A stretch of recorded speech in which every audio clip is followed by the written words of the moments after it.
What's happening out there? Wire to Wire. I'm your host, Gene Walzak. This is show 24 of Wire to Wire Sports Podcast. We're having a little technical difficulties, so we're all doing this through StreamYard.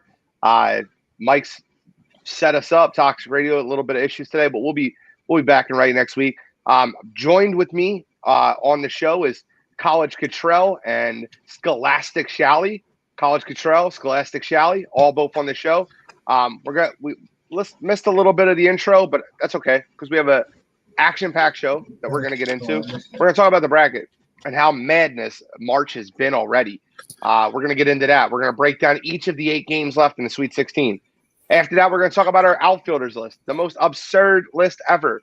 10 of probably, you got to probably say 7 of the top 10 players in all of baseball are going to be on this list. And then after that, we're going to get into the little UFC action. We got some NBA to go over. We got some NFL to go over.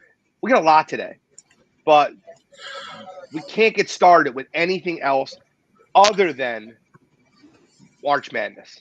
So, like, the games that was that started that threw me off the most were Ohio State losing, Texas losing, Purdue losing. Out of those 3, that's where I'll start. Out of those 3, which one most surprised you? Cottrell, I'll start with you because you're Buckeyes. I don't know if that most surprised you. It could have been a different game, but let me start with you. When it comes to most surprised, I would definitely say that Texas game. I mean, of course, it shocked me that Ohio State actually lost. But, I mean, I knew Oral Roberts could play. I didn't think they'd beat us. I told you guys last week that I thought that game against Oral Roberts would be closer than what it would have been if Ohio State would have advanced to play Florida or Virginia Tech. So I knew Oral Roberts could play. I knew that was going to be a tighter game. I didn't expect the Buckeyes to lose, but I thought there was no chance of Texas losing. It just didn't seem like the kind of game, Abilene Christian, we saw how they played the next round against UCLA. And so it's just truly unbelievable to me that Texas lost, especially considering, they had just won the Big 12. I had such high hopes for them and, they were just out. So for me, it's definitely Texas. Yeah, listen, I agree with you, actually. I thought you were going to say Ohio State. I thought we might all have the same one, but I have Texas too. I think you watch that Abilene Christian team play the next game, and they looked exactly how I thought they would. Texas laid a stinker, and hope Shaka Smart's gone after that because that was disgusting. Guys, if anyone's listening, tuning in live, we need your help. If you guys don't mind sharing the podcast, sharing the stream, we haven't had the opportunity to do that because everything came at us so quick. So if you don't mind sharing it on your Facebook feed, it would help us a ton. I appreciate that. Scholastic Shally, what school most impressed you? I can answer the other one first. No, that's like which one of the upsets most impressed you? It's still Oral Roberts for me. And I'll say that only because Ohio State is better than Texas. I know you can make the argument that Oral Roberts is probably a better school than ACU. But I've been telling you guys all year, Texas does that. That doesn't surprise me at all. I don't think anybody picked them to lose, but Texas does that. They look great for 3 games, and they play a game that's absolutely terrible. They've done it all year. It's probably going to cost Shaka his job, and it should. I mean, he has no excuse this year. He's got all the talent in the world there, and again, they didn't get it done. So for me, it's, again, a lot of people had Ohio State, in the Final Fours. A lot of people had them coming out of that bracket. And I had more respect for Ohio State. I thought they were a better team. So that's still the more shocking upset for me. So it's definitely a shocking upset. I have Texas. And Texas, the reason being is I just could not see Abilene Christian winning that basketball game. And, if you guys don't know, people out there probably don't, I had a parlay 11 games, and I hit 10 of them. And I did not hedge my bet. I had Texas money line. And that game cost me $3,000. So Texas definitely holds a place. Super annoyed. Probably should have hedged, but so I was on that same boat with you. Mine wasn't worth as much as yours, but I lost the same way you did. So yeah. So now I'll get into the second question that I kind of alluded to is what school most surprised, like not surprised you, but what school most impressed you? Like the way they looked the first 2 games, like you just didn't see it coming. Cottrell, you want to start? I mean, there's really two, and they're playing each other this week. For me, it's a tie. Oregon State, I mean, it's really all the Pac-12 schools, but Oregon State, like, I definitely wasn't expecting them. I said last week they had no business being in the tournament. But on the flip side of that, Loyola, we talked about them. We were high on them all year, but we thought they got a bad draw against Illinois, and they went in and, showed them who the better school in Chicago was. So it just – Gene wasn't in on Sister Gene this year, though. No, I definitely wasn't. It's not the same Loyola team. I didn't think so. I still don't think it is. I just, I said it in the group chat when they were playing. They every facet of that game, they were better. They were better coached. They were better prepared. They executed better. And Illinois, man, Illinois just looked flat to me. They looked like they were going to step on that court, and they thought they were going to walk through them. And that was obviously a horrible mistake. Yeah, I think that's funny because my answer was Loyola Chicago. They most surprised me by knocking off Illinois, and they've looked good. They dominated the game versus Illinois. They dominated the game. And, I got to give Chris Hackney, who's listening on the Wireline, credit. He predicted the upset. We looked at that. We're looking at his bracket, and he's actually number one in the bracket right now in our bracket challenge. Congrats right now, Chris. You have Michigan winning it all, so hopefully for Bill's sake that comes through and you end up winning the bracket. But that was very impressive what Loyola Chicago did. Oral Roberts has to be up there for what they've done.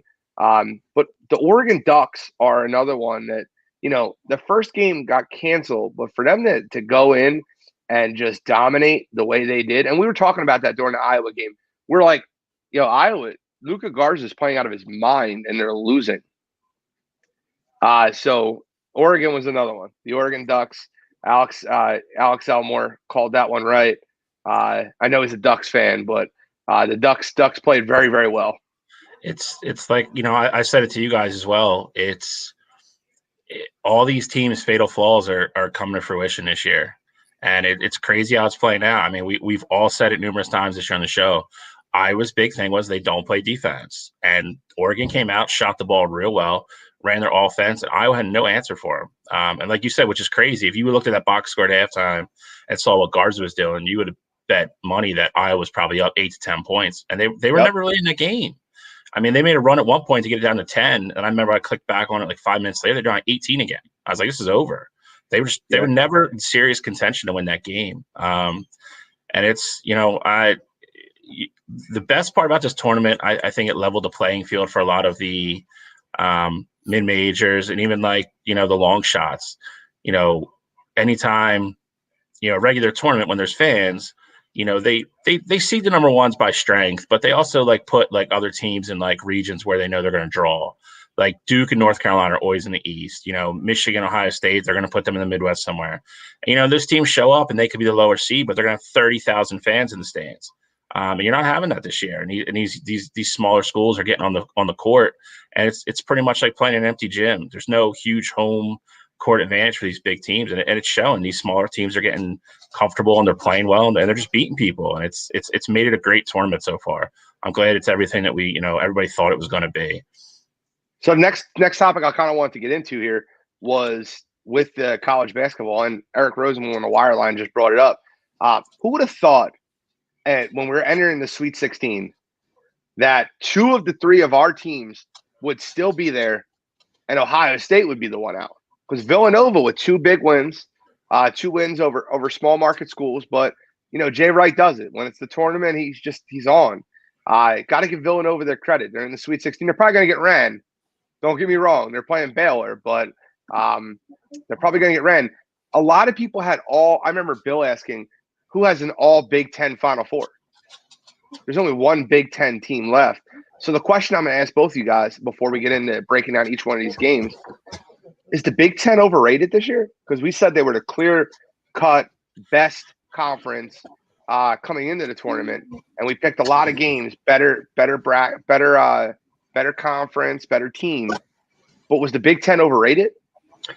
I think it's a mixed bag. Control was spot on with the Oral Roberts Ohio State game. He picked them to win, but he said it's going to be a close game. I'm I'm happy as hell that we got in the Sweet 16 without our best player. I think if he comes back, I mean, I think Hackney has a more than a better shot of maybe that coming to fruition. If they have livers, I think Michigan's going to come out of that bracket, and then you're going to get that in Gonzaga. You look That'll at be a game. That'll be a game. I think it's a mixed bag. I think the Ohio State loss really hurts. The Purdue one was really bad. But then you have other teams, Maryland beat a higher seed in the first round. Rutgers beat a higher seed in the first round. And Rutgers should have knocked out Houston. They had that game won. So, I mean, I would say if you look at those two teams, they overachieved. So I think it's kind of a mixed bag. I mean, I think Wisconsin also dominated North Carolina too. Like a lot of everybody's big, lovely first round pick of North Carolina, and they got destroyed. Yeah, that they were never in that game. Sorry, Katie, but it's it's. I think they're taking a little bit too much heat than they should have. I mean, if you're going to look at anybody, I would say you would look at for me, it's the ACC. I mean, you've one team left, and all their teams other than Florida State got smoked in the first round. Well, not smoked, but Virginia Tech lost in overtime, which was a great game. We all watched that game together. North Carolina got smoked. Who else made it? Virginia Tech. Virginia lost to a 13 seed, just like we all knew was going to happen. I mean, So for me, it's definitely the ACC is the most disappointing for me. Trout, what's your thoughts? My thinking is that the Big Ten, yes, like we were expecting, the better teams to get farther, but to like what we were saying earlier in some of our shows, like Loyola's a good team. Like, of course, we didn't think that they'd beat Illinois, but that's a good team. And I think a lot of it too is the Big Ten were beating up on each other, literally twice a week, basically. Every game was a dogfight, especially with the tournament. And I know I don't want to say that as an excuse because, these Big Ten teams, they should be used to it. Like they should have been geared for your tournament and getting ready to play. Yeah, that's not an excuse. It's not an excuse. But it does say something, though, when you're playing higher competition night in and night out. And I just think that you have to – I'm not saying that as an excuse, but you have to take that into account, even if it's just a small portion of it.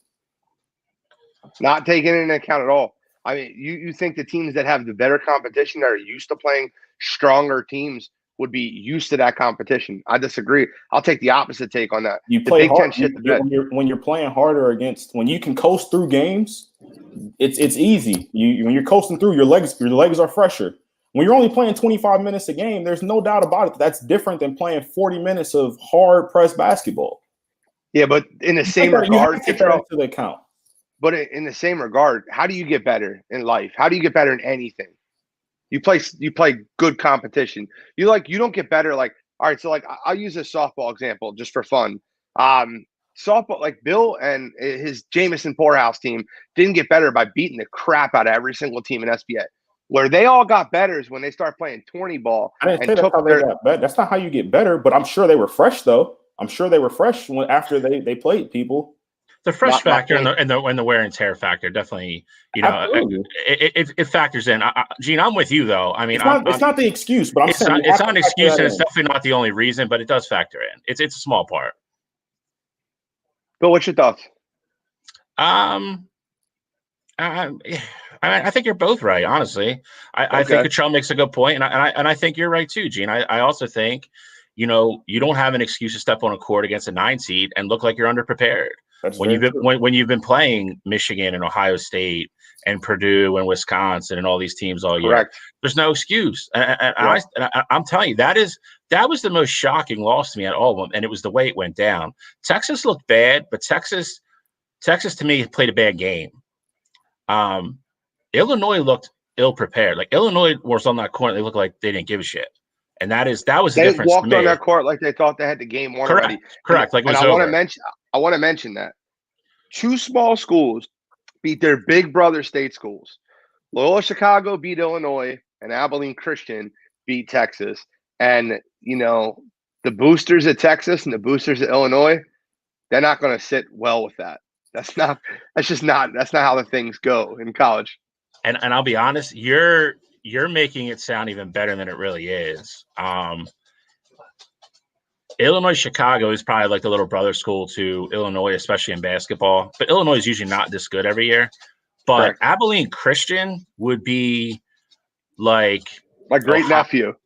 Yeah, like Abilene Christian would be like Villanova getting knocked out in the tournament by like Bloomsburg, Drexel. like no, like Bloomsburg, like that is what it is. Like they are a little tiny school. It'd be like Ohio State. I don't even know. Like what's a really small school in Ohio? That's what it would be like, or like Michigan losing to like Michigan Tech in the tournament. Like that's what that's how bad that was. Like, and again, I think they're going to keep it quiet. To me, was the worst. Agreed. It was the worst because of the separation of the teams, but in the way they played, Illinois just looked horrible. Like half the team didn't look like they wanted to be there. Cockburn was the only guy playing hard. Yeah. Well, speaking of that, let's get into the games this week. Katra, I want you to do me a favor. Start with a bracket, fire off a game, and we'll give you our thoughts on what's going to happen on that game. Take them with a grain of salt, because I'll tell you right now, we've been wrong on a few games so far. Everybody's been wrong. Bracket's been madness. Yes. But we've been right on. We've been right on the teams. We've been right on what their flaws have been. But we've definitely picked a couple wrong games. Yeah. So start us off with a bracket. Start us off with a game. So we'll go West Region. Kick it off with the number 1 overall seed, Gonzaga, going up against Creighton. Womp.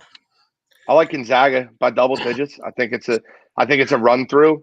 I do. We've got a ledge there, Creighton, what? So we did go on a ledge there. Creighton to me feels like a baby Gonzaga. They feel like they're same like style of play, just not as good. I mean, a lot of people usually compare them to like a baby Villanova because they're in the same conference. But I mean, it's fair. You're not far off. They just don't have the horses in that race, and it's going to be what you said it is. Yo, and how big was Timmy? Bro, he looked great, man. Yeah, I mean, he's unsung hero on that team. Yeah, I mean, it's Kispert and Suggs get all the accolades, but he's had some games where he's disappeared too, and I'm curious to see what's going to happen when or if he goes up against the big that can play, because I do think that is part of what's going to have to happen for them. It may happen the next round. Yes. Let's hope so. Well, what's your next game then, Kittrell? I like Gonzaga to win that game too. The next game though would be USC against Oregon, Pac-12 matchup. To go to the so this is fun. These two teams seen each other a couple times already this year. Oregon beat them once. So what are your thoughts on the game, Kittrell? I want you to start because I don't want to forget you when I get down to the round. Well, I mean, Oregon, we saw what they could do against Iowa, and when they get it going, like they could score with the best of them.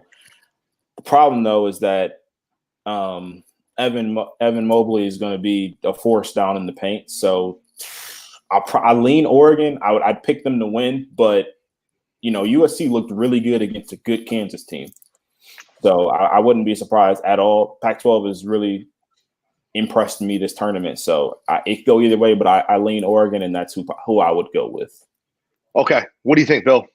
I'm actually leaning slightly the other way. I do think this has the potential to maybe be the best game of the weekend because they are familiar with each other. Anytime that happens, I mean, they're already, conference foes as it is. Now you're playing with your year on the line in the tournament. I think that has potential to be a great game. Mobley is playing better now than he has all year long. And that USC team is. They're playing really well. They're playing solid. I watched them in the semifinals of the Pac-12 against Colorado, and they easily could have won that game. They missed a couple big shots down the stretch that if they went in, they probably knocked Colorado out. So I'm thinking like super like 72-71, super close game. I'm leaning slightly USC because of Mobley. I'm slightly leaning USC. Mobley is playing better. He's progressed the entire year.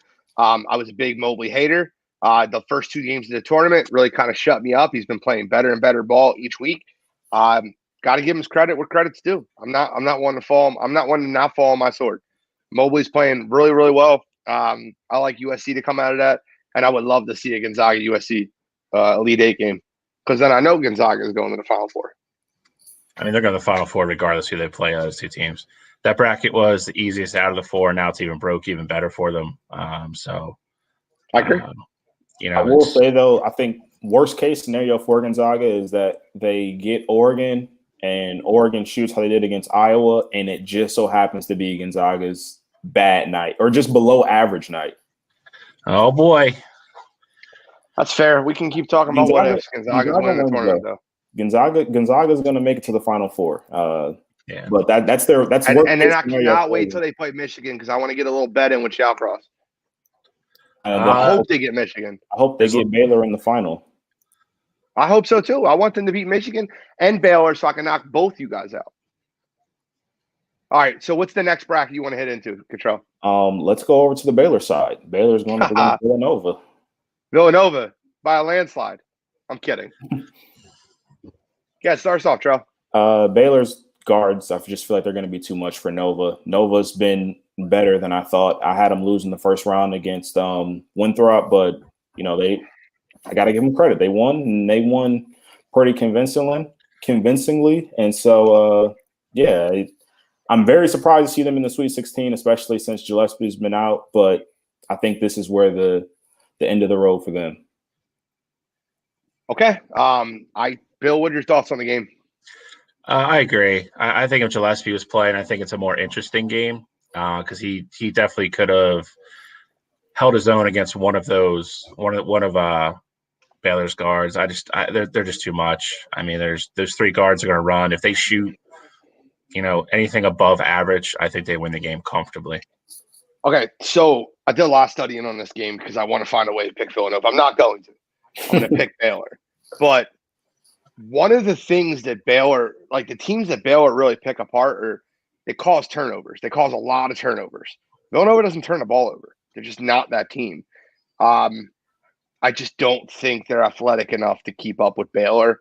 I think Baylor is going to win the game, but I think it'll be close. I think Villanova will hang with them for a little while, even without Gillespie. I think with Gillespie there, I might be on the other side of the fence there. I think the spread's only like 6.5, something like that. I love that. It's a Villanova spread. Who's next on the docket? On that side, underneath them is Arkansas against Oral Roberts. Arkansas. They're just lazy. It's Arkansas. I'm kidding, but I stole that from Buddy. But Arkansas rolls. Oral Roberts had their miracle run this weekend. Arkansas is just too athletic for them. I feel like Arkansas has had 3 games in a row where they just are going to out-athletic a team. They're not always going to get that. They're just better athletes. And I think Arkansas ends up winning the game. There's not too much to say about that. Normally, I would agree with that. I'm going with Oral Roberts in this one. The way that they're shooting the ball in this tournament right now, and it's really only 2 players, but these guys are shooting the ball lights out. And I just think that although Arkansas is more athletic, if you can shoot the ball from the perimeter, you don't have to blow by anybody. And, if you play just sound defense and make it tough for Arkansas to get it going, then, we saw in the Colgate game, Colgate just got cold. I think Oral Roberts is going to kind of have the same formula there. And I don't see them getting cold just the way they've been shooting it. So I'm going to go with Oral Roberts on that one. Okay. Bill, tell me how bad Arkansas beats them. I don't think they're going to beat them bad. I am going Arkansas. I think they had their wake-up call in the first round when they struggled with Colgate for a while. They look way better in the second round. It's just hard, man. It's Oral Roberts. It's either going to be them or Loyola Chicago. Like one of them, there's always that one team that makes the Elite Eight of their Final Four.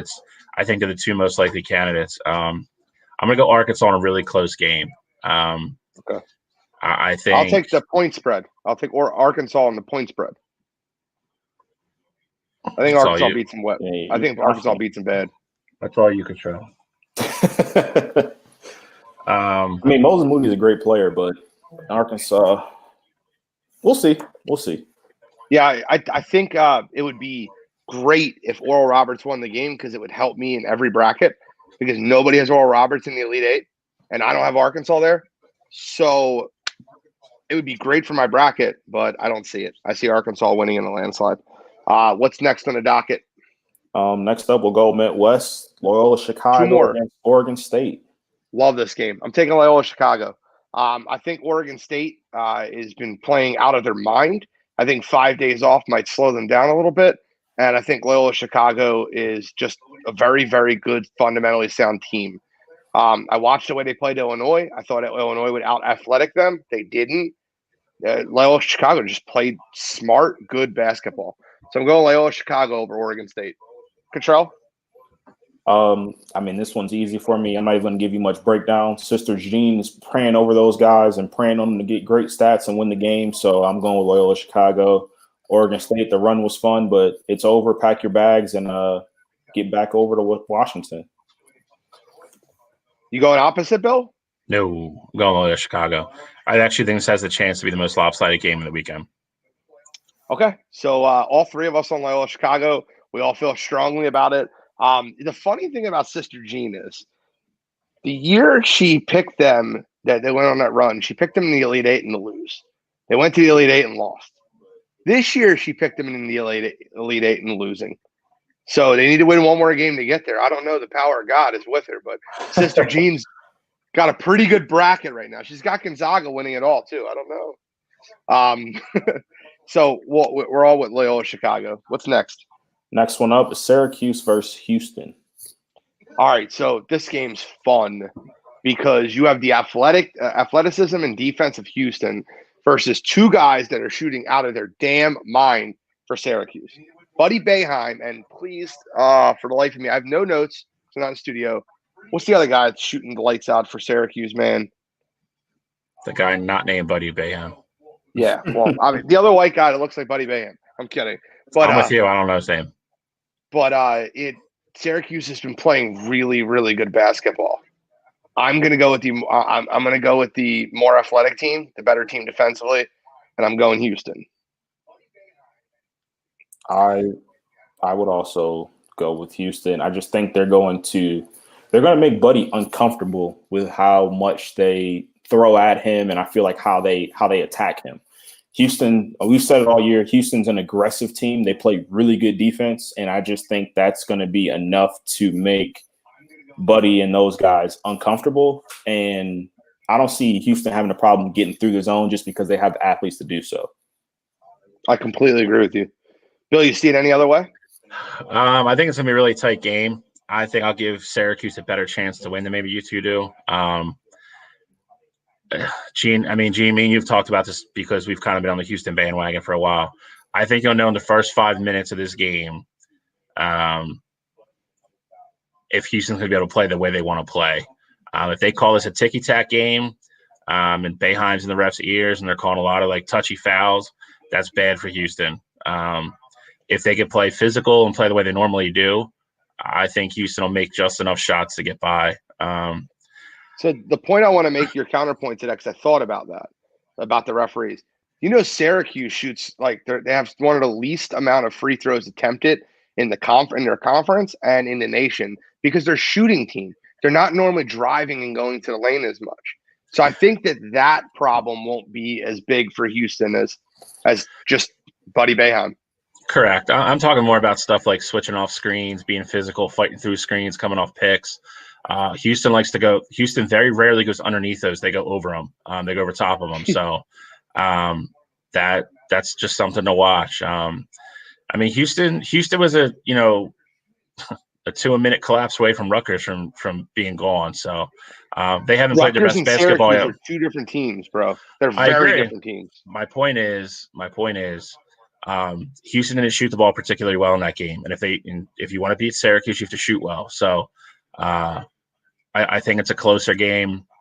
I'm leaning Houston because of the defense. I do think they will be the first team to be able to slow up Buddy and really disrupt him, kind of like Trout said, make him uncomfortable. But I think it's a very close game. Okay. Next game on the docket. We got Michigan versus Florida State. Is your boy back? They're not talking about it. I don't know. Michigan's going to win that game with or without Livers. That's not the game I'm worried about. Who do you got, Tro? I agree. Michigan, after they withstood that onslaught from LSU, and they're shooting how LSU was shooting. I don't think that they have any issue. Okay. So I like Michigan also in the game. I think Michigan wins the game, and I think they win it by a good amount. So I don't think Florida State's that good. I think the ACC has shown that this year that they're just not that good. But yeah, I'll take Michigan Florida State's going to struggle to score. They're limited offensively. They kind of remind me.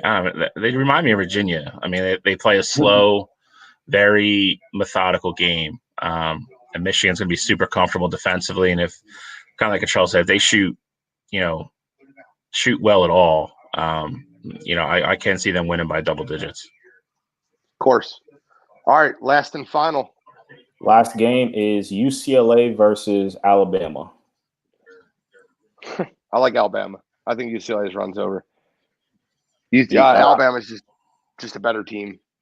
I really have to believe UCLA just cools off. They went on just a great run. They should have lost to Michigan State. The game was over, and they're just playing with house money. And I think the 5 days off will bring them down to reality. And I think Alabama wins the game comfortably. It is curious to see how that's going to play into it. I mean, one of these teams that was hot is, probably, definitely going to lose it during the break. And you might have a team like Houston or somebody who has skated by and, they find their game during the week, during practice and, tighten things up and come out even better. So the layoff, it's going to be curious. It's going to be very interesting to see how it plays out, simply because a normal tournament, all these kids would have went home. They went back to school, they're to practice, they've been in their, their dorms or their houses or whatever, practicing in their home gym and then traveling back out. Whereas now, they're all back in the quarantine, they're all back in their bubbles. So, it's going to get harder and harder to withstand this. So they're going to play 2 games this weekend, and whoever makes the Final Four sits for another week. So quarantine is going to start playing a factor into this, behind the scenes, I think, a little bit. So just be curious to see how that plays out. We're wrapped up, Control. It's the last game, right? Yep, and I think Alabama wins. I don't see any way that UCLA can get it done. UCLA really has, 3 players that have been really playing out of their minds lately. Their point guard, Tyler Campbell, he hasn't been playing as good. I expect him to play better, but I just don't think that UCLA will be able to handle what Alabama has. I got it.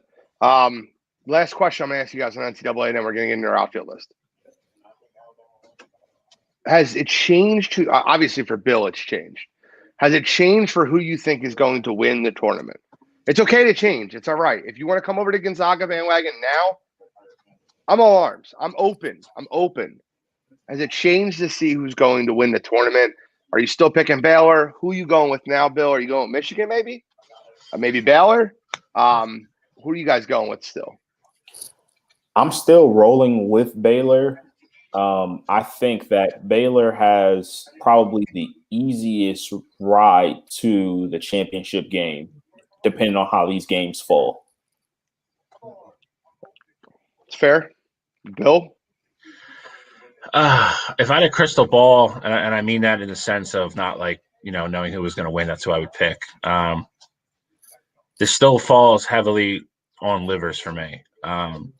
If we have Livers, I think we can absolutely beat you. I think if we don't, I think that's probably going to be the first team that will give us problems on both sides of the court. So if I went anywhere off of Michigan, I would go back to Baylor. The same mismatches I saw before are still there, in my opinion. And I kind of outfunked myself and switched to Illinois when I was on Baylor all year. I should probably just stayed there, but I would pick Baylor still.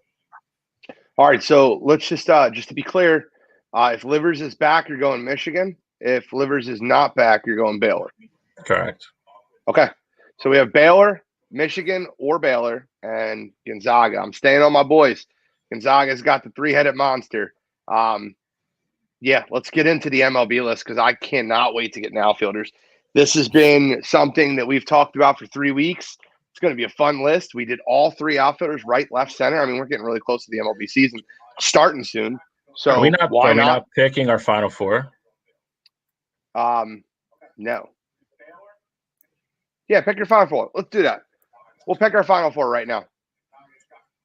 Throwing me off here, Bill. We don't have no notes this week, guys. I know no it's notes. tough. That's the reason I brought it up, because the Final Four will be set before we come back on. Cool. Let's pick them. Gonzaga, Baylor, Michigan. I don't know. I'll go Gonzaga, Michigan, Baylor, Loyola Chicago. Oh, man, I love it. Trell. I'm going to go Gonzaga, Baylor, Loyola Chicago, and Alabama. Okay. So much Ohio State bitterness. Help me out here. Loyola Chicago's playing Oregon State. Who else is in that bracket? Oregon State. I'm not looking at it right now. Houston, Syracuse. Houston. I'll take Houston. Sorry, I forgot about that for a minute. I'll go 3 1s and a 2. It's not even that, Bill. I think with the uncertainty of Livers and then just throwing him back in the rotation, he's not going to be 100%. I just think that's going to be ultimately your downfall. Plus, Cottrell's got a love affair with the Alabama head coach. Nate Oates, Buffalo, Matt coach. Hey, listen, great coach. Great system in Buffalo. Move that system down to Alabama, and Alabama's a problem. I get it. I'm just messing with you. It's obviously a great system. I need to get in this MLB outfield list, or I'm going to lose my mind. Let's go. Depending on what your top 4 is. You guys don't know my top 4. I said depending. Just kidding. So I want to go last. So how do you want to do this? Do you want to go first or second, Bill? I'll let you choose. I'll start. Bill, you started off. Yeah. You all right, Bill. Starts off. Who's 10? Who's your 10? All right. So we were talking about this earlier. I think 10 is the one we kind of all probably went off the board here, and I think we're really projecting. I think on who number 10 projection. is. Yeah. No, but I think I think 10 is really I think you could put 9 different people here, depending on what you value and what you think is going to happen this season. So I went with somebody different than you two. Gene, your boy that you picked was one of my final people, but I went somebody different just for conversation purposes. Okay.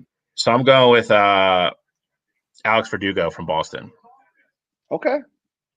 You can't really miss here. I feel like 15 to 20 of them are really, really solid. You can't really miss here. That's definitely an off-the-wall name. I probably have him 14, 15, but hey, that's still a very good player. Control, who's your 10? My 10 is Marcel Lazonia from the Atlanta Braves. Yeah, I don't mind him. He can't play defense at all. He's probably just I feel like I wish he'd be a better American League player, just playing DH. But he's a great hitter. Great hitter. I went with when he's hot, he's locked in. He's very dangerous. He kills 100%. Us. So I went with Baby Az, and obviously all year I've been on the kids or the grandkids. I went with Baby Az. I went with Mikey Stremski from San Fran. Love the way he plays the game. If you look at his minor league career, even to his major league career, the guy has progressed every single year he's played baseball. I'm serious. For 7 straight years, this kid has progressed. I think he's like 23. So when he's 16 to now, he has progressed every single year. He's just I love the way he plays the game. I'm going to go with Baby Az, number 10. Who's your 9, Bill? George Springer from Toronto Blue Jays. I love the ad from the Toronto Blue Jays. Let everybody know he's no longer an Astro. He's off the cheating team. Who's your 9? George Springer is also my 9. Guys, we're in sync on this one. I got George Springer as my 9 too. I kind of felt like that was where it was going to get there. I think our 8s are going to be different because I have somebody you might not have in your top 10. Who's your 8? 8 for me is Bryce. Okay. I think he's going to have a good year. I just don't know if he's going to have a better year than anybody above him. So, but Chris Cargan just hopped in on the wire line and said Springer at 9. Come on, Bill. We all have him at 9. Yeah. Cargan, who do you have him over it? I want to hear that because I think Springer. He says he's going to rake in Toronto. I get it. I think he will. But there's no trash cans in Toronto, though, so we'll say. Who's your 8 again, Bill? I'm sorry, I cut you off. Bryce Harper. Bryce Harper? Yeah. Yes, sir. Bryce Harper is also my 8. Okay, so Aaron Judge is my 8. Aaron Judge, it's got a cannon for an arm, absolute cannon for an arm, plays the position well, and if he stays healthy the entire year, he's going to hit a lot of bombs at Yankee Stadium. I have Aaron Judge at 8. Who's your 7, Bill? Sorry, Katie's cat is trying to mate with my computer right now. Number 7, I have Aaron Judge. Okay. Bill, I'm almost positive you looked at my list. Are you looking at my list again? You know I'm the MLB expert, Control. Better stop hacking at my phone at work. I know what you're doing. Aaron Judge is my 7 too. All right, so Bryce is my 7. I think Bryce has a great year. I have him above Aaron Judge. Bryce is my 7. So the top 6, no matter where you are, no matter who you are, should be the top 6. Correct. I don't think that we're all going to have the same 6. It's where we put them. This should get fun. Who's your 6, Bill? For me, it's Christian Yelich from Milwaukee. I'm guessing Charles got the same 6. Of course. I did mention my 6 to you guys earlier, so you guys knew I had Christian Yelich at 6. I have Christian Yelich too at 6. Great all-around player, 5-tool player, does everything right. So I'm guessing your 5. Everyone's 5 should be the same, right? Ooh. Yep. I struggled with this. At first glance, this is what I was talking about to you guys earlier. First glance, I thought this was more cut and dry than it was. And then I really started getting into numbers, and it's really close. You could make a very good argument for either guys. I went with my gut and stuck with my original 5. So 5 for me is Cody Bellinger. But it was this was the hardest decision for me on this list. Okay. And your 5 is Cody Bellinger? My 5 is Cody Bellinger too. I didn't think it was that hard from 4 to 5, but Cody Bellinger is a really good player. He's going to have great numbers in that lineup, and his play speaks for itself. Are y'all ready to set? My 5 is Cody Bellinger also. I don't know if you guys are ready for the noise that's about to come in on the wire line right now. Who's your 4? 4 for me is Ronaldo Cunha. I think he's a great young player. Yeah, I think he's a great young player. He's a little brain farts here and there with hustling and stupid stuff like that. He's just playing in a time where there's just other guys that are unworldly in front of him. I feel like if you put him in a different, generation or something like that, he could easily be a top guy. He's just playing right now where there's just absolute superstars. One of the guys in front of him is already an all-time great, and the 2 guys in between them are young and well on their way. So Acuna is very young, though. No, I agree. That's what I'm saying. But there's one guy above him that's younger than him, and the other 2 guys you're talking about generational talents in both of them. I'm just saying him being 4 is not a knock on him. He's an incredible player. I think Acuna is a generational talent too. Control, who's your 4? Ronaldo Cunha. Okay. My 4 is Mookie Betts. That'll be the first little shot that comes through. Mookie Betts is my 4. I think Mookie Betts is a great player. I want to be clear before I get into my 4, 3, 2, 1. This is not a slight on any of these 4 players. They're all amazing players. My job is project the 2021 season and how I believe their careers and their trajectory is going. Mookie coming off another World Series. I really see a little bit of a slide and a little bit of slide at this level. At this level, a little bit of a slide means you're 4th. And 4th on this list is no knock. Where do Who's you? Your 3? I guess my question would be, where do you think Acuna is going to do better than Betts? Well, can I get to when I get to Acuna? Can I ask that question? Sure. Okay. Because nobody knows if I even have Acuna on the list at this point. If you don't, I'm telling Mike to cut your camera off. I mean, that's so who is your 3? 3 for me is Juan Soto, and I would say the the gap between him and Mookie is not big, and it's probably smaller than Cody and Acuna for me. Soto, again, I think we do this list 2-3 years down the road. Soto's definitely going to be 2, if not maybe 1, depending on how Mike progresses. Hold on to that thought. I want you to hold on to that thought right there, what you just said. Remember that line, because when I bring it up in a second, I want you to remember it. All right, but we're only projecting for 1 year here. Correct. Yes, you're correct. Okay. So for me, it's Juan Soto. I think he's obviously the heart and soul of that lineup. He's going to produce even more. You know, they've lost a couple big bats the last couple of years. We'd be really curious to see how they pitch to him this year. The last 2 years, he's knocked the cover off the ball. So at some point, pitchers are going to adjust to him. So it's always curious to see how the young guys adjust to pitching. So, but I think he has more than enough talent and ability to do that. I think he's again, I think if you switch to another generation, he could easily be the best player in baseball. He's that good. 100%. I agree with you. I will get into that in a second. Control, who's your 3?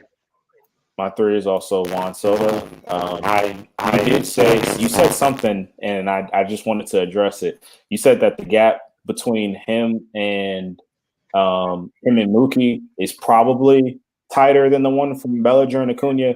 No, it 100% is. Like, there's no doubt about it. That gap is definitely tighter than the gap between Acuna and Bellinger. But yeah, Soto is my 3, and I'm completely with you. He definitely can be, 2 or he could definitely be 2 probably within the years coming up. Mike, do me a favor on a wire line.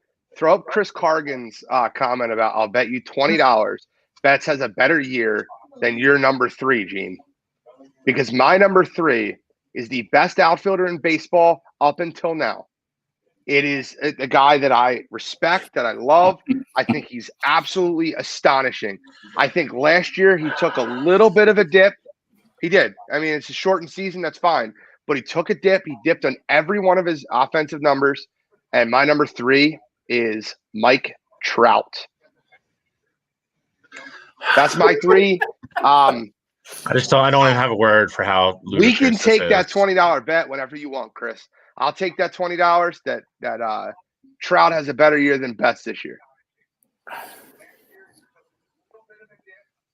I want everybody to get silent for that one. Really speechless. I don't know what to say. I don't think you understand how much his numbers are going to go up this year with that lineup now, full season. Chris, I know. If I could, I would. He's the best baseball player on the planet. I mean, if you would have had him at number 2, I at least would entertain it. The fact that you have 2 people ahead of him is it's insanity. I want to remember this conversation. I want it. Please do. Maybe we'll have Trout as 3 as the title to this show, because in a year from now, when we go over this show, I want you to remember the fact that I had him. I still have him. He's amazing. He's phenomenal. I can't wait till he wins his 5th MVP this year, and then we come back to see you go. And he was the 3rd best player in baseball. The 3rd best outfielder. The only way that is even possible is if somehow, some way, he gets injured along the way. That's the only way it's possible. The only way. I won't take that win. And you said the only way that's possible?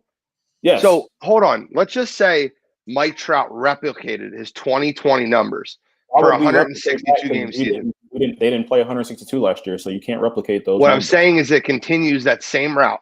The same route he was on in 2020. That's the last 60 games I watched him play, Control. 60 games. That's the last 60 games I watched him play. There's a lot of difference. There's a ton of great players that had bad years last year. If you want to replicate anything, Cachel's right. Baseball is one of those things you can't project off a 20 game spurt, because if you knock the cover with the ball, you hit 600, and you're not going to say he's going to hit 600 the next year. You can't replicate that. 60 is more than 30% of the season. He played 55 and he was having a baby. I'm not worried about it at all. If you slump for 20 games, or if you come out hot for 20, 25 games, your numbers are going to be different than what it's going to be over a 162 game season. Heavily skewed, and he's 100% right. Over the course of a 162 game season, everybody goes through slumps, including Trout, including Soto, including everybody. And then they get hot for 10 games. If you do that over a 55 game season, it's way more dramatic. I don't know. I don't know. I don't know what you don't you're need looking to. at. I respect your opinion. I think Mike Trout's a great baseball player. Would you think I'm wild by telling you right now that Mike Trout, and I don't want to say this in any bit of a bad way, because Mike Trout's first I know, John. I know. Few years in the season, first few years in the league, well, first 7, 8, whatever years in the league that Mike Trout's played, he has been absolutely unbelievable. I think that Mike Trout is. I know, Dante. I know. So you think he's Mike Trout peaked at 29? Yes. Oh my God. I do. I think that Mike Trout will still be a top 5 outfielder for the next 4 or 5 years, but I think he's peaked. I think that you have 2 guys that are coming up that are going to be better, and I think this is the year that it happens. This year that starts. Who's your 2, Bill? 2 is Soto for me. Or no, Betts. Okay. Sorry, Betts. Sorry. Soto probably would have been better, but God, it's Betts. Mookie. I think Mookie is kind of like. I think going to the National League was the best thing in the world for Mookie, because I think if Mookie played in the AL, when Trout wasn't there, Mookie probably has 2 or 3 MVPs as well. And he lost to Trout on a couple years. This kind of proves my point with Trout. I mean, you look at some of the years that Mookie Betts put up and didn't win the MVP because Trout was just astonishingly that much better. But hey, we're saying he peaked at 28, so I don't know what we're doing here. Listen, Mookie Betts is 2 for me. He's going to win the NL MVP. Well, he'll be 1 or 2. Soto could win it. I'm not going to say that. But he's a great player. He's an amazing player. Been there, done it, and his numbers are going to be crazy good hitting the top of that Dodgers lineup. Awesome. Who's your number 2? I'm guessing you have Mookie also, right? Mookie Betts, yeah. I mean, same points as Bill. It's not even really much to go over. Like I'm with you on the premise that Juan Soto could have the better year. I don't think that Juan and Mookie is crazy, especially with all the guys in that Dodgers lineup. Like, if there were situations where Mookie's numbers were, he's hitting a home run, nobody's on base because everybody else has knocked him in already. Something along the lines of that. Maybe I could see Juan Soto having the better year. So I don't think that that's necessarily crazy, but based on what I've seen so far, I think Mookie's going to have the better year. It's going to be real interesting to compare the numbers of the year, because Mookie's going to score more runs and Soto's going to have more RBIs. Averages, Soto's probably going to hit for a higher average. He's a little bit more of a disciplined hitter. Defensively, Mookie's better, not by a lot, but he is. And then it goes into tangibles. Then it really goes to like, who gets like a blue pit here and there. Like, that could really decide it. Like, at the end of the year, who has like a better overall like WAR number, stuff like that. I mean, I wouldn't go crazy if you had Juan 2 and Mookie 3. It's just that you have them somewhere else. So I have Ronaldo Cunha Jr. too. I think Ronaldo Cunha Jr. takes the next huge step in his career this year. I think he's the runner-up for MVP in the National League. He is astonishingly fast. He's going to steal bases. He's going to hit home runs. He's going to have a ton of runs scored. He'll probably have the most runs scored in the National League this year. I think Ronaldo Cunha Jr. is going to take the biggest jump this year in his career, and he's taken a huge jump already. So I have Ronaldo Cunha Jr. too. Who's your 1, Bill? 1 for me is the GOAT, Mike Trout, the best baseball player on the planet. The guy that's put up numbers that nobody in our generation outside of Ken Griffey Jr. has done cleanly. He's just different. Dante said it earlier. He's not even a big baseball guy, and he does numbers for a living. If you look at what he does on a per game and per at bat basis, it is astonishing how productive of a baseball player Mike Trout is. His defense doesn't get enough credit. I don't think anybody kind of what Cottrell said, barring injury, if he has a normal Mike Trout year, he'll be number one hands down this year again, and he'll be number one going into next year.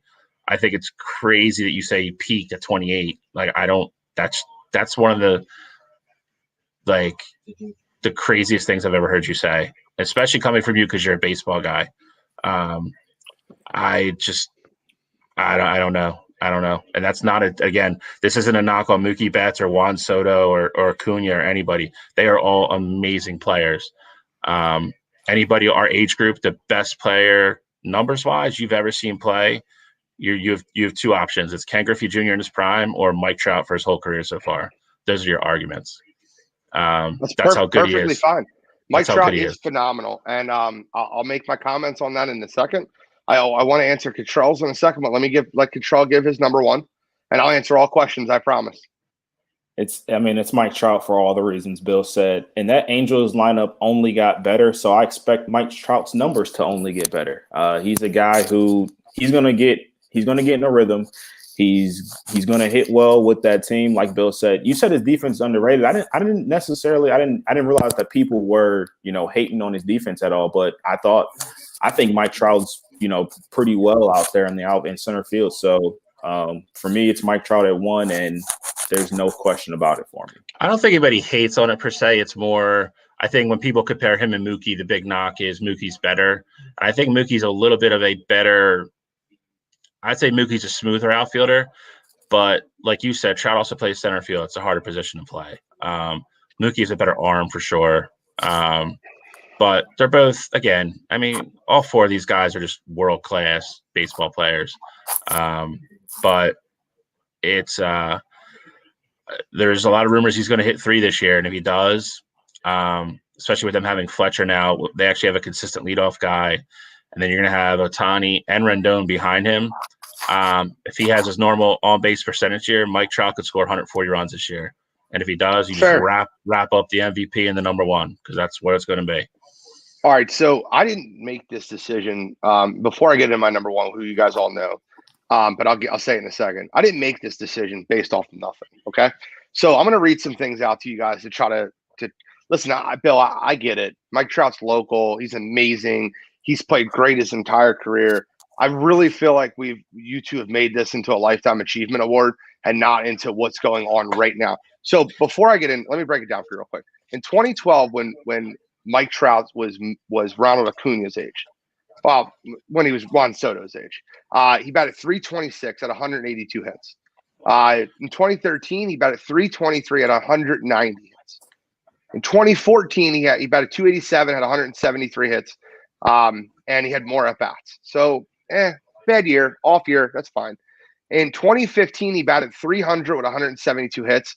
In 2016, he batted .315 with 173 hits. He also had 116 walks, 100 RBIs, and 123 runs scored. That 2016 Mike Trout probably was the best season outside his early year. I don't know, it's close, but might be the best year he had. 2017. A little bit, less at bats. He batted .306. He only scored 92 runs, 123 hits. In 2018, he batted .312. Amazing job. 147 hits. As you notice, that number keeps dropping.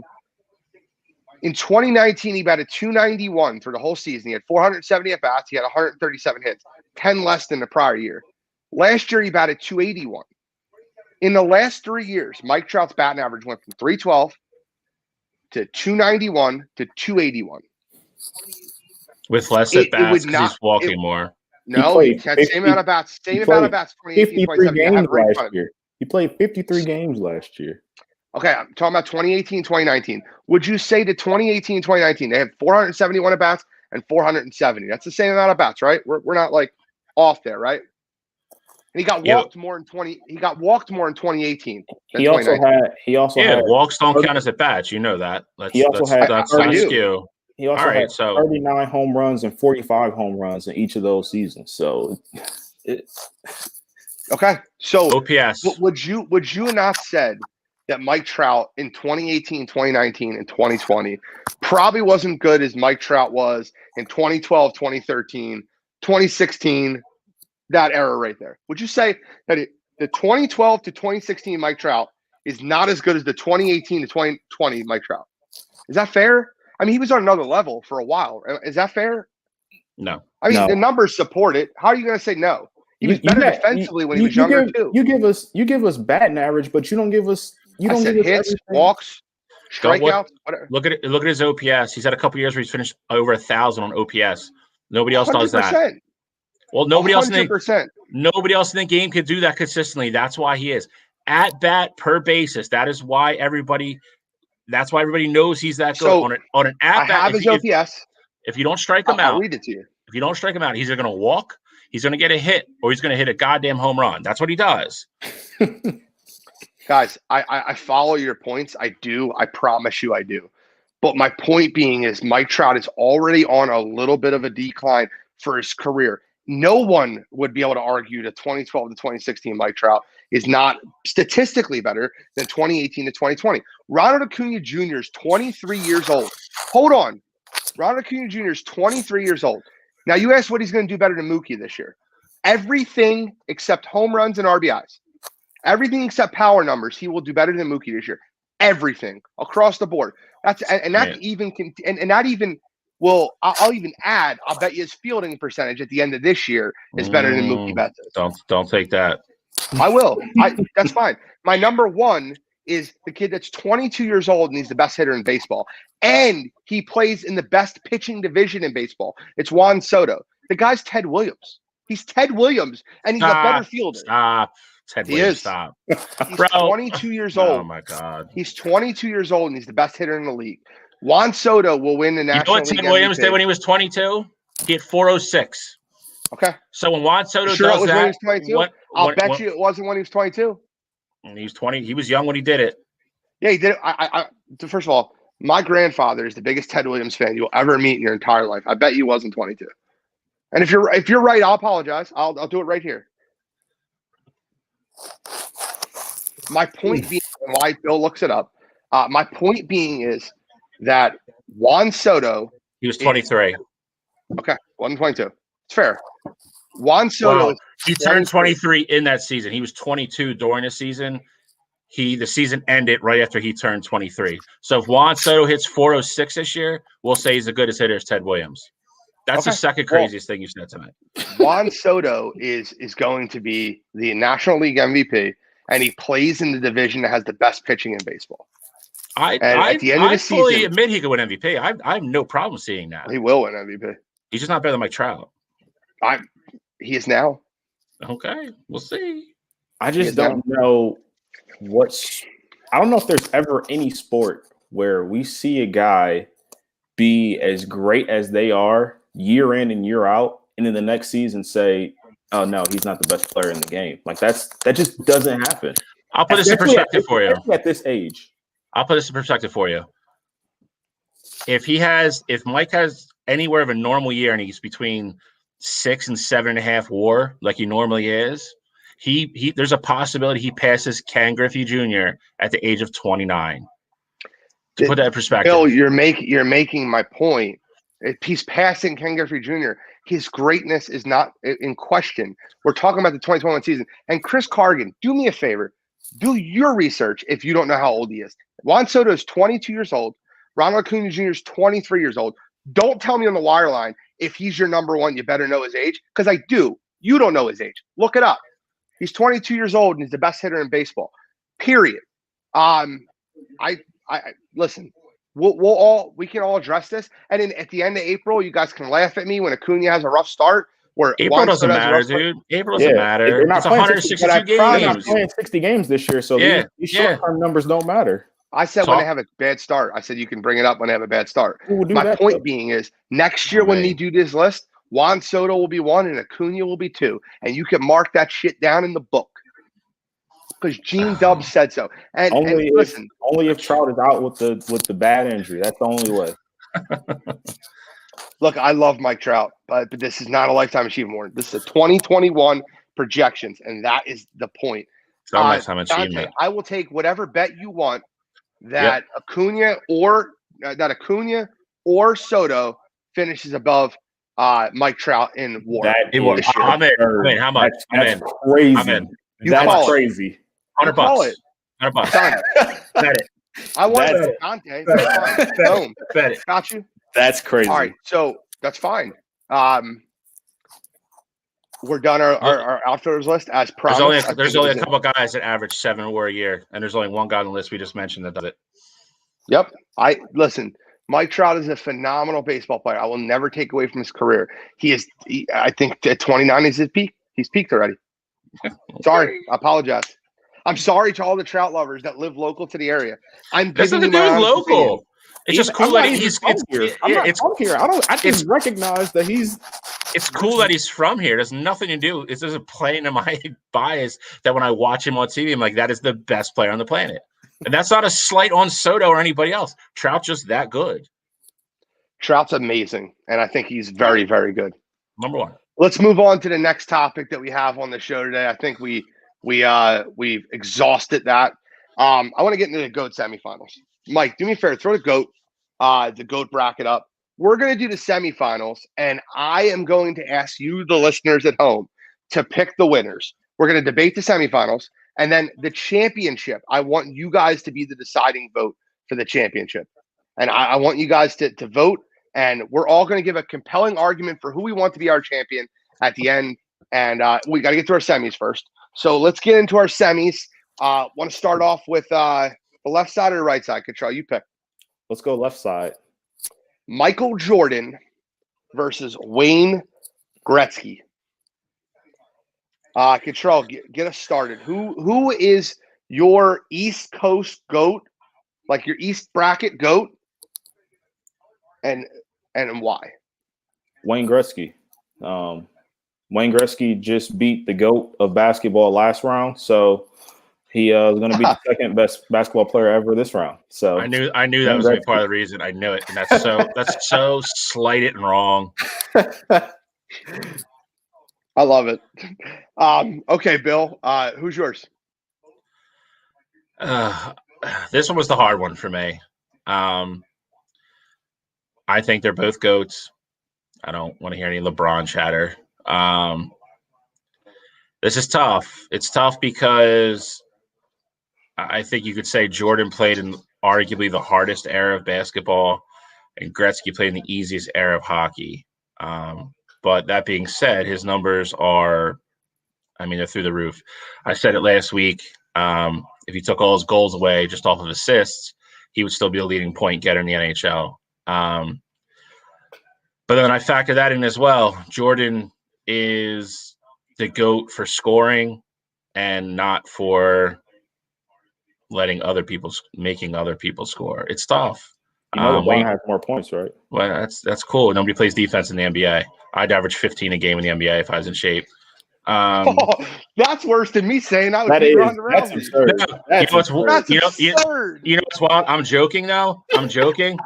It's still like fifth on Gene's craziest statement list. I love it. So who's your pick? I'm sticking with Jordan. I know you're going to go Gretzky, so I'm fine. I'm really fine with either one who comes out of that side. It doesn't matter to me. I'm going with the great one. I'm going with number 99. I'm going with Wayne Gretzky. I'm going to tell you why. Wayne Gretzky, I think I went over this last week. I'm going to say it again this week.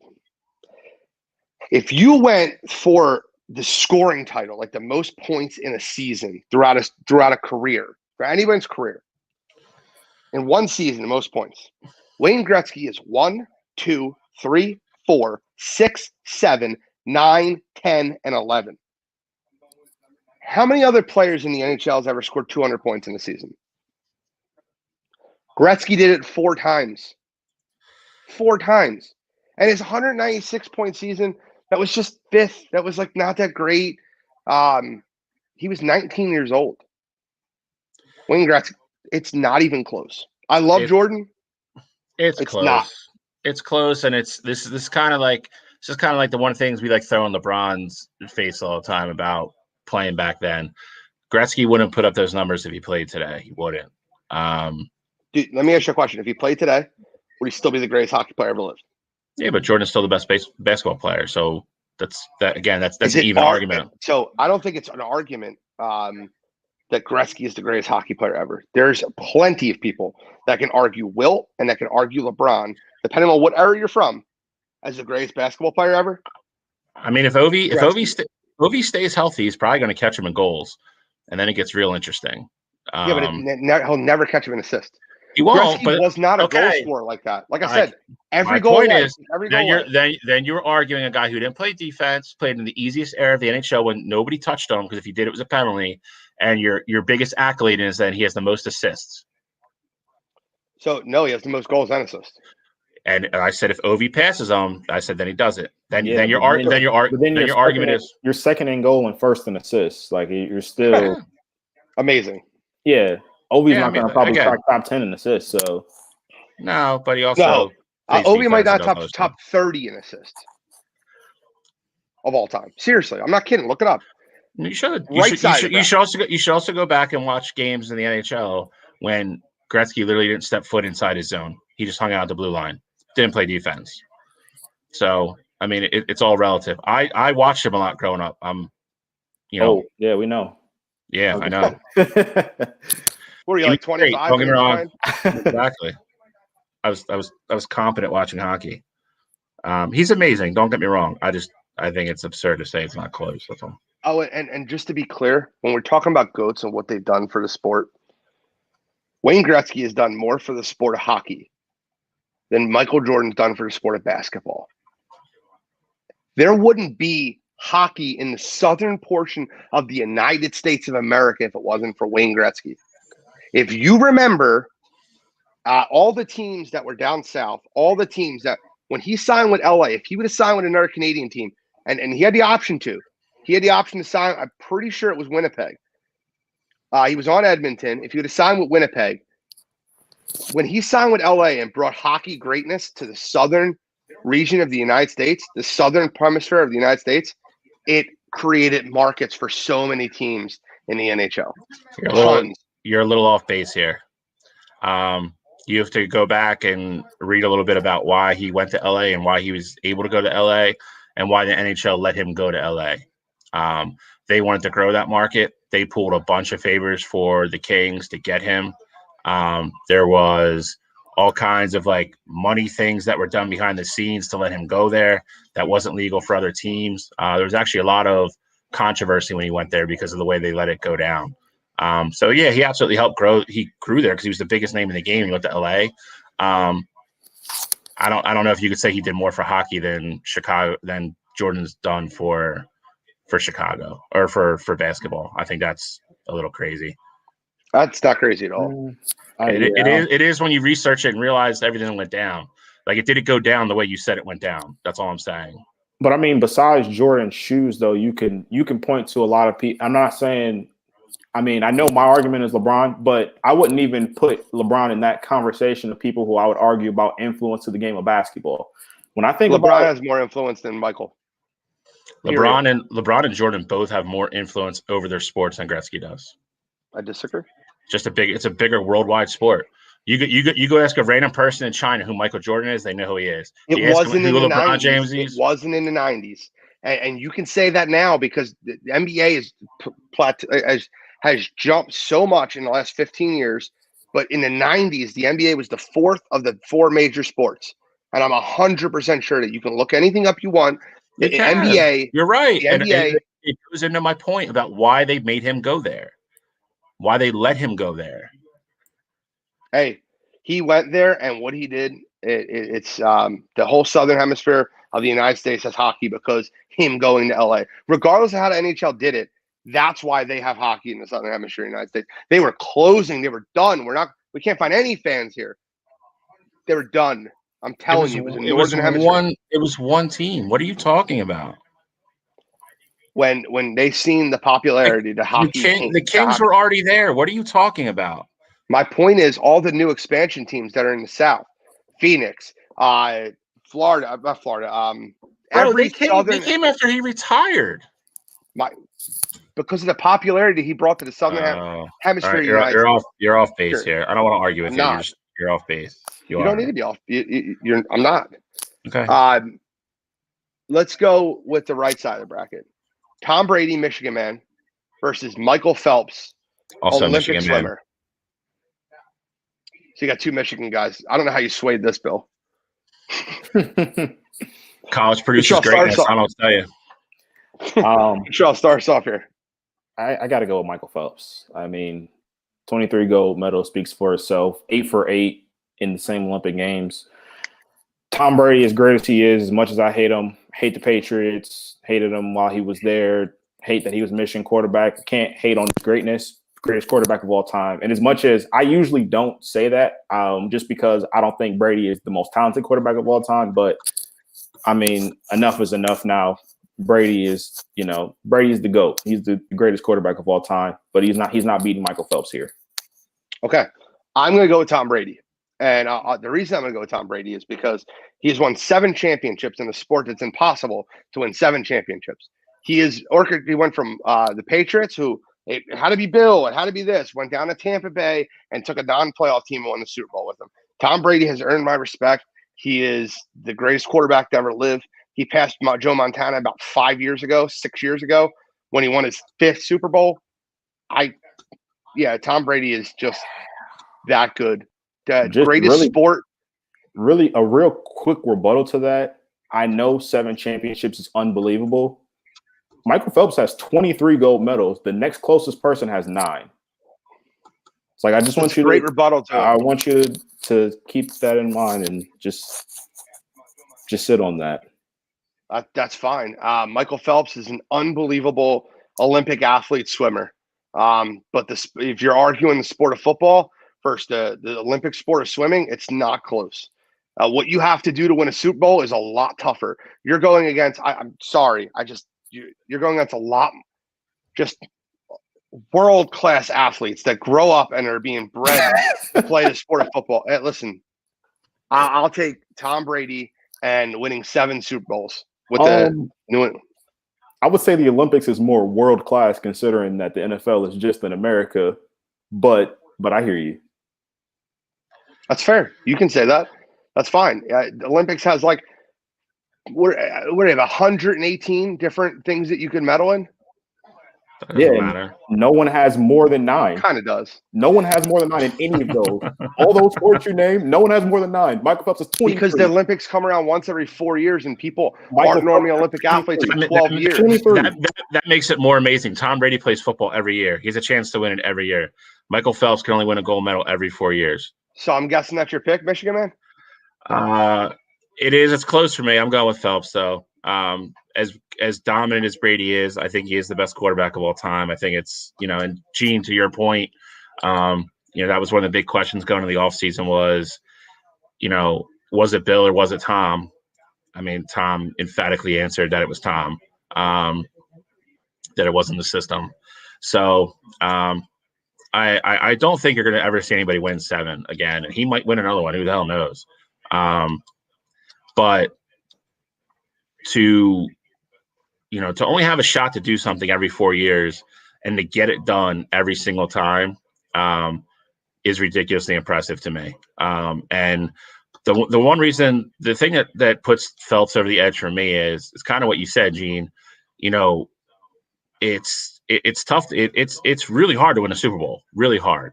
But when you're on the field, you have other players that help you. He's throwing the ball to Mike Evans. He's throwing the ball to Chris Godwin, Antonio Brown, whoever. Every time Michael Phelps gets in that pool, he has to beat everybody in that pool. If not, he loses. There's nobody there to help him. Even if you want to point to the relays, you can do that too. That's fine. But he anchored every single one of them. And even a couple of ones he anchored, he brought them back going into that freestyle leg. So for me, it's Michael Phelps. He's so far above everybody else as Olympic athletes. It's crazy. So if you're the best in your sport and you win, and listen, Michael Phelps is amazing, and I hate them arguing against him. We're gonna get into you know what? We're all gonna take our 60 seconds because we got to move on to UFC. It's 10:21.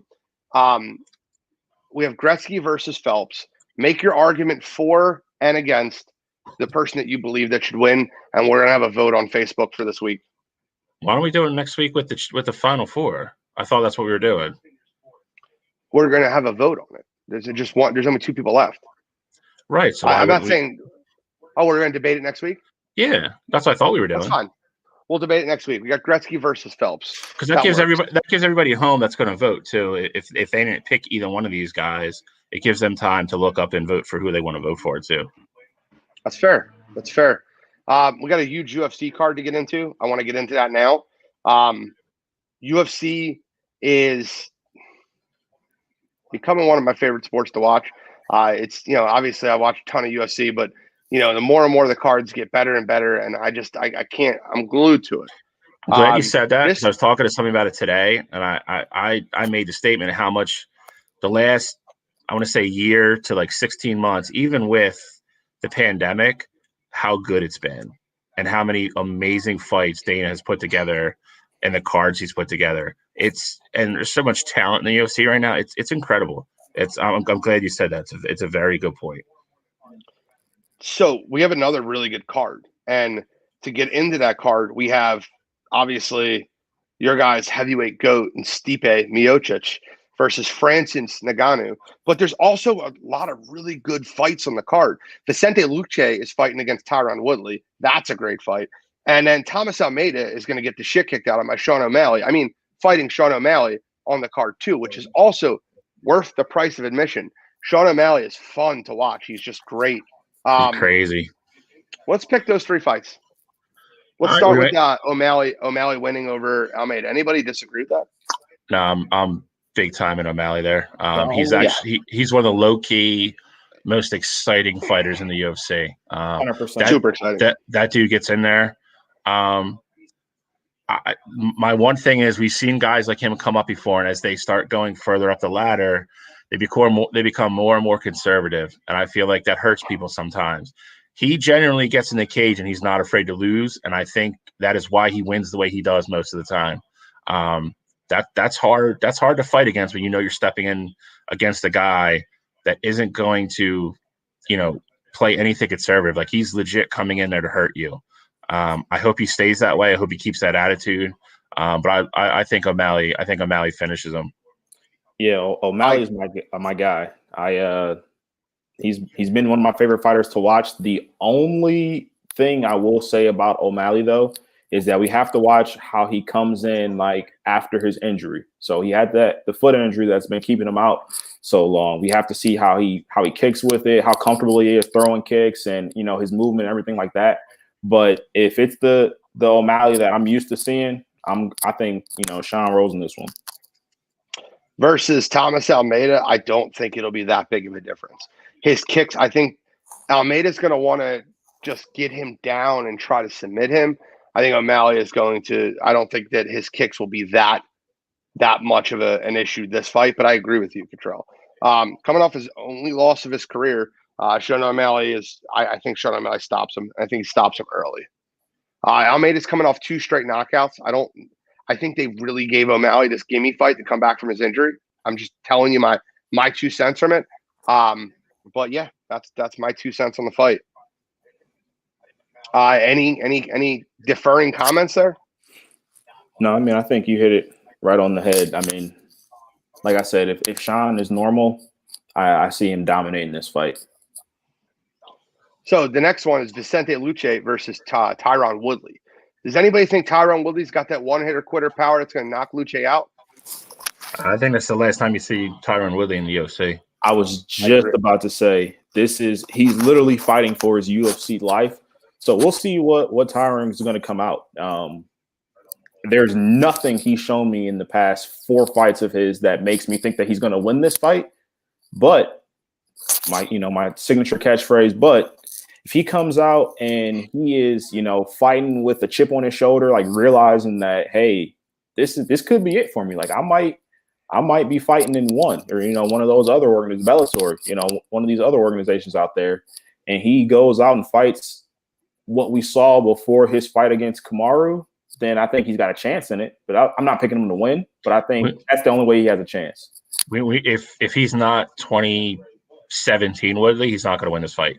Agreed. No, I agree, and I think Lucci beats him easy early.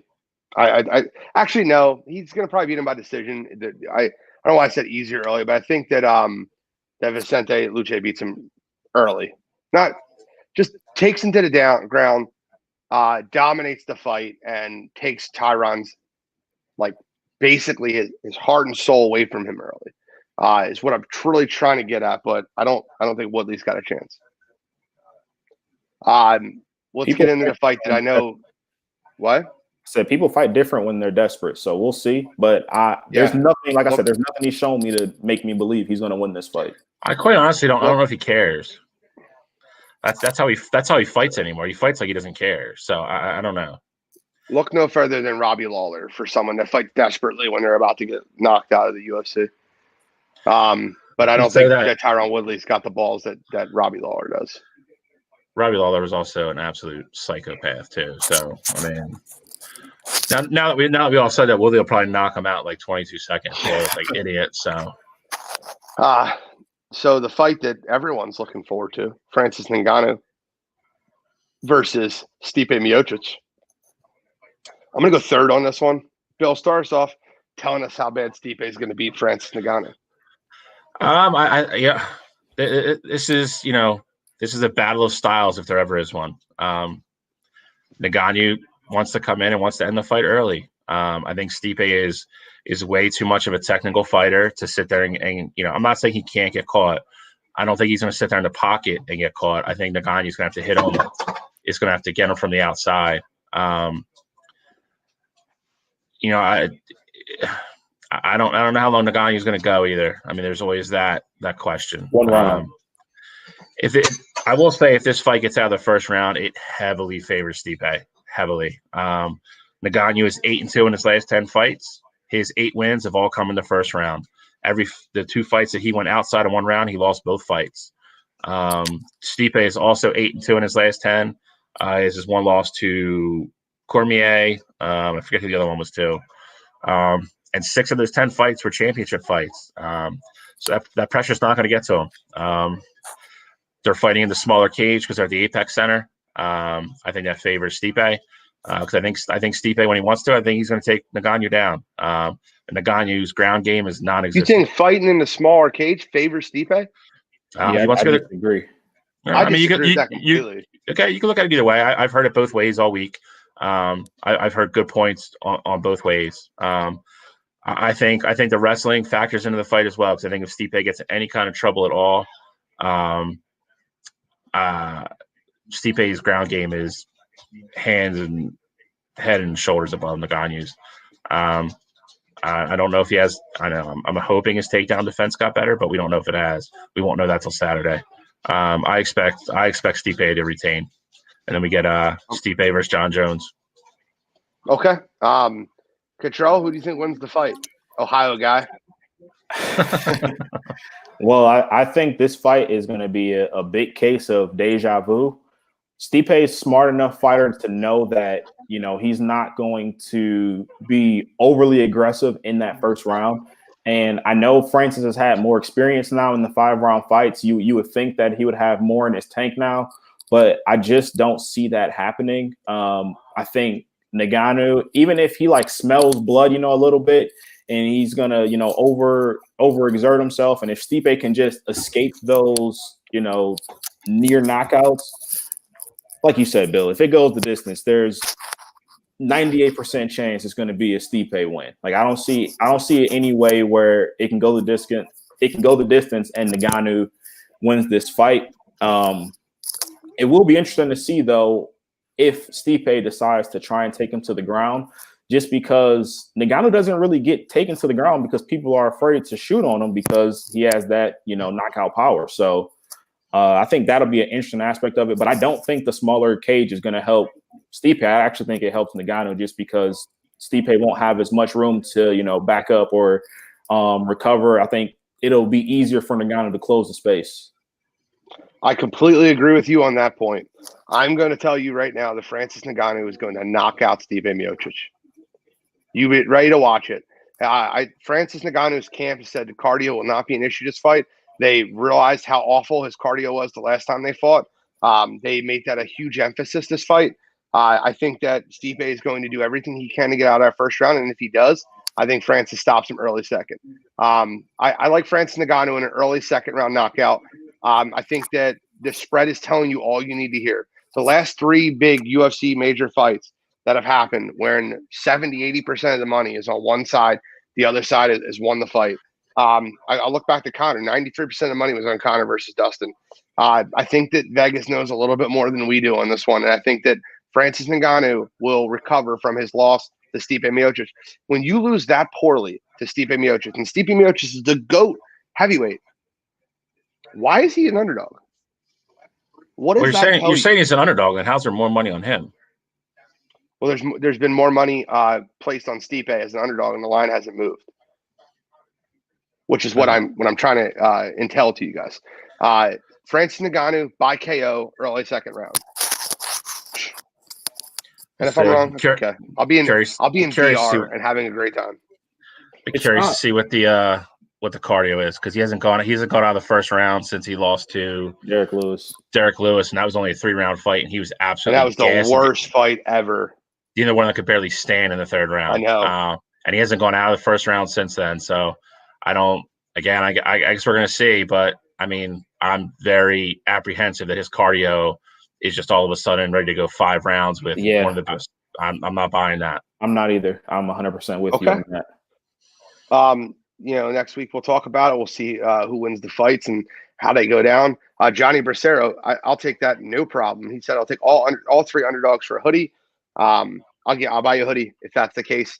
If all 3, if O'Malley loses, if Tyron Woodley wins, and if Miocic wins, that are the 3 you have. You have Miocic, you have Tyron Woodley, and what? Almeida. Yeah, he needs Almeida, Woodley, and Miocic to win. I'll tell you, Tyron Woodley is going to spoil any chance of that happening.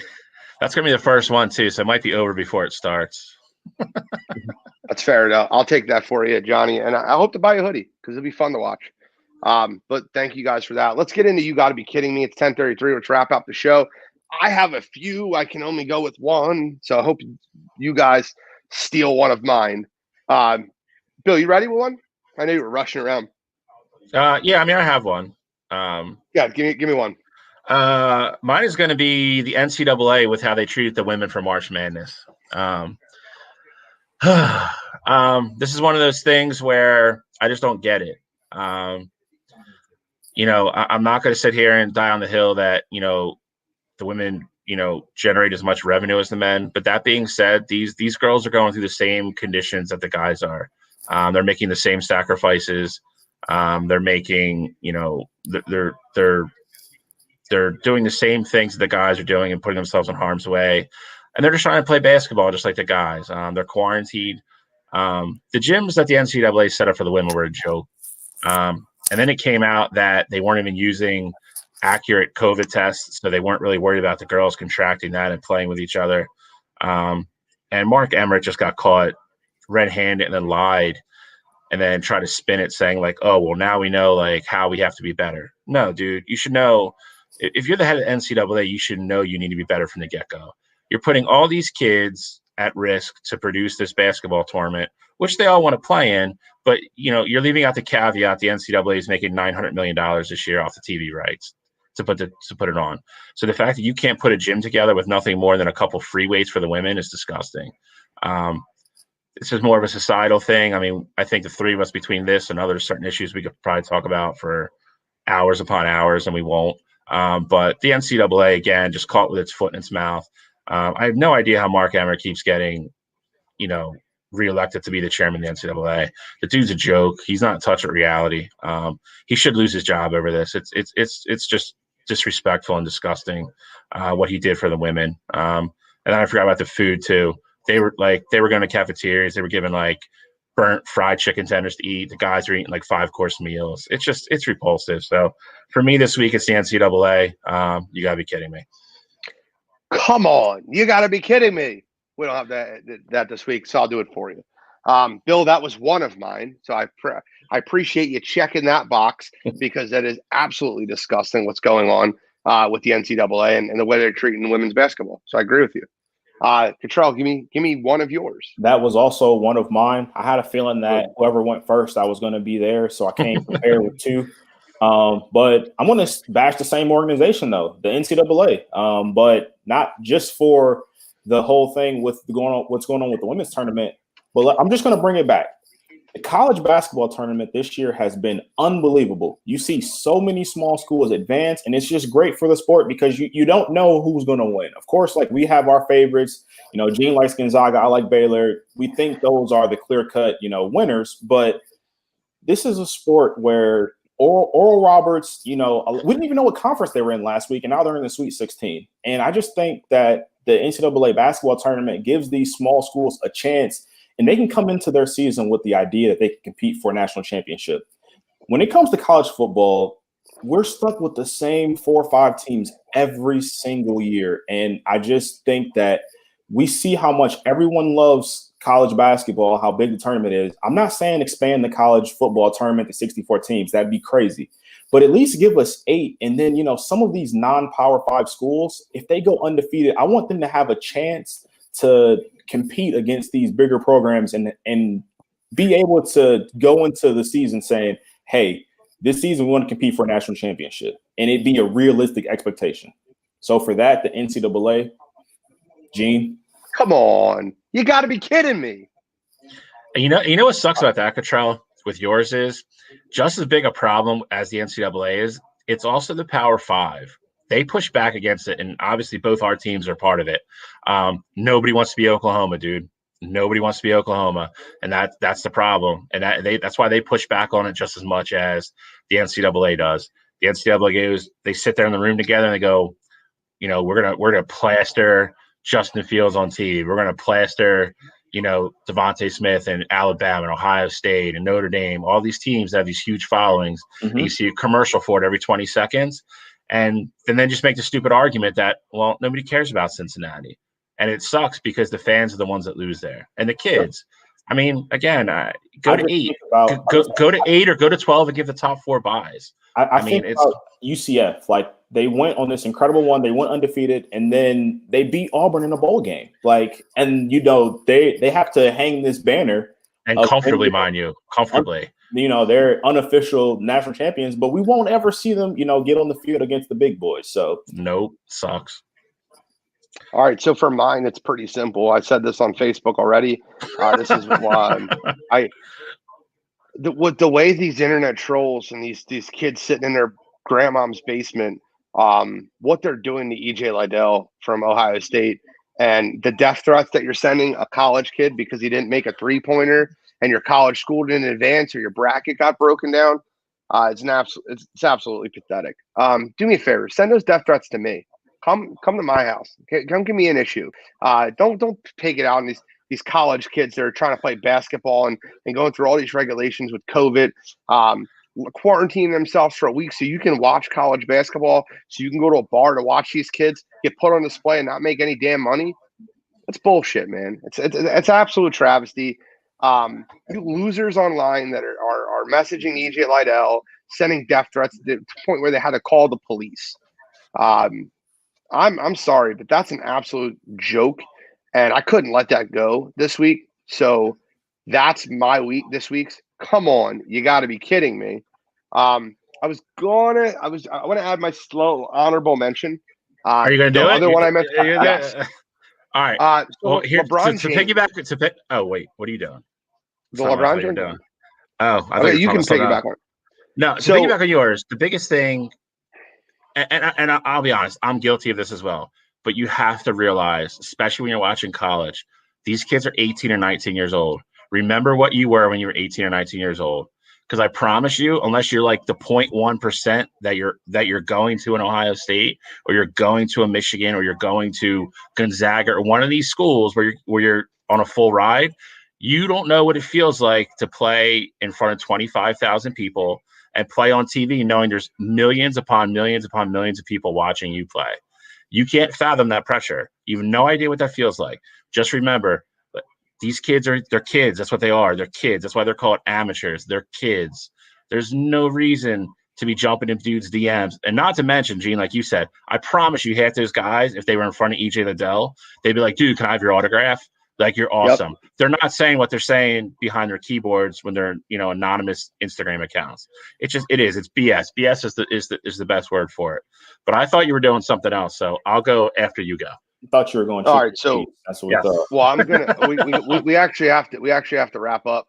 So let's go with all final thoughts, and I'll use that as my final thought. Kachar, you want to start? Yeah, I'll start. So we touched on it briefly, the women's tournament. I just wanted to give you guys a couple key points. I would tune in Saturday to watch UConn versus Iowa. It's the two best freshmen in the country playing each other. You got Caitlin Clark for Iowa going up against Paige Bugers from UConn. It's going to be a really exciting game. Of course, UConn's going to advance. You know, UConn women's go to the Final Four every single year. So, of course, they're going to advance. And then I got my Final Four for the women's tournament. I got UConn, Stanford, Maryland, and Texas A&M, with UConn winning it all and Paige Bugers getting most outstanding player. I have South Carolina winning the whole thing. You don't even have them in your Final Four. Who's bracket South Carolina in? Dawn Staley. I know. Who's bracket? South Carolina has. I was just looking at it earlier. They're not. I don't think they are the one, are they? No, they are. They are the one. They're number 2 overall. They're number 1. They're second number 1. Well, that means one of them. She's got to play either Stanford or Connecticut to get there, and that's tough. No, they have to play Stanford. Connecticut's on the other side. Stanford's Connecticut's really the good. 1 overall. Stanford's the 3 overall, and South Carolina's the 2. I actually watched Stanford the other night, and they have those. I think they're sisters. If they're not, they look like they're twins almost. They have those 2 chicks that are guards that just shoot lights out. They're really good. But again, I mean, I like South Carolina to win it all. You got Stanford. She's got UConn. Bill, you want to go last? Carolina's on the same side. I actually think UConn's will win. I'm just saying I think Stanford's really good. But I've only seen South Carolina play once this year, so I will watch them. I think they play tomorrow, so I will watch them and see what Gene's talking about. And I do like Dawn Staley, so local girl. Do you want to go last, Bill? I can go last. That's fine. I'm just putting my last comment. My final comment is LeBron James, LaFlop James, rolled his ankle and put himself back in the game to shoot a 3-pointer to keep his consecutive games over 10 points streak going, which is stupid in a meaningless game. The guy rolled his ankle, shouldn't be on the court. He obviously checked himself out. They called a timeout. They put him back in the game. He shot a 3-pointer on the first possession. They let it. Somebody scored on Danilo Gallinari scored on him, and then they called another timeout and pulled him out of the game. Oh, now he's got 10 points. Control's stewing. I'm sorry. That's an absolute joke, LeBron. That's not GOAT talk to me. I mean, if you Bill, what's your final comment? Spin it that way. Go control. I let you go first intentionally. If you spin it that way, of course. LeBron didn't call timeout, but okay. Go ahead. Anyway, come on, we gotta wrap up. Let's go. All right, so I'm not going to get into this like huge. I'm just not going to do it. I think a lot of people know what happened. I'm going to give a shout out to Harrigan's for their hospitality last week, for bringing us in and taking care of us during March Madness. Will from Chickies, thank you for hooking us up for the time that we were there. Store manager from Chickies in Warrington, Rocco, you're an idiot, dude. Not sure how you got your job because you don't know how to take care of customers. Very unfortunate situation.